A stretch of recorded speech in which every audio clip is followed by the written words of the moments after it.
Dorisi emas, men bu bolalarda gapni tuzatib yubordim menimcha. Robiya klinikasiga nima shikoyat bilan keluvdingiz? Ko'proq shu neft, asab to'g'risida kelganman. O'zim chap qo'l tomon qaltirashni boshladi. 5-10 kun yurdim, uyda bo'lmadi. Keyin birinchi kuni keldim. Yaxshi qarashyapti. Gap yo'q, yigitlar kam bo'lmasin. Yaxshi qarayapti. Yurmakka qizlar ham, mestralar ham hammasi yaxshi. Ovqatlari ham zo'r ekan, xonalari ham pokiza toza. Hamma yo'q zo'r. Gap yo'q, bolalarga rahmat kam bo'lmasin. Nima muolajalar olyapsiz bu yerda? Muolajalar monaqa narsalari bor ekan, podvallarda sportivniy narsalari bor ekan. Kim xohlasa sog'liq ko'targan odam kirib kelaverar ekan. Ammo hamma narsa muhayyo ekan, hamma yo'q bor ekan. Yotgan odam o'zi xohlasa kirib qilsa bo'laverar ekan. Masaji ham, to'klari ham, endi hamma yo'q bor ekanda, xullas. Odamning o'zini xohishiga bog'liq. O'zi xohlasa, tuzaman deb kirgan odam o'zi xohlasa hamma ehtiyoj bor ekan.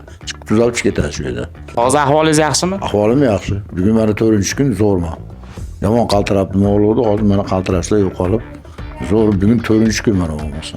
Bolalar hammasi doktorlar ham shirin so'zlar, doktor shirin so'z bo'lsa, o'lagan kasal ham tirilib ketadi-da. Dorisi emas, men bu bolalarda gapni tuzatib yubordim menimcha. Hammasi yaxshi, mestralari ham yaxshi, povurlari ham yaxshi ekan. Mana tozalikni ko'ryapsiz, hamma pokiza zo'r. Yoshingiz necha Dorisi tog'a? Yoshim 70 ga kirdim men. 70 ga. Bitta duo qilib qo'ying, yoshingizga yetib beradi. Amin. Hammamiz ishlarimizga rivoj bersin. Allohim barcha dardmanlarga shifo bersin. Shu qatori bizga ham shifo bersin.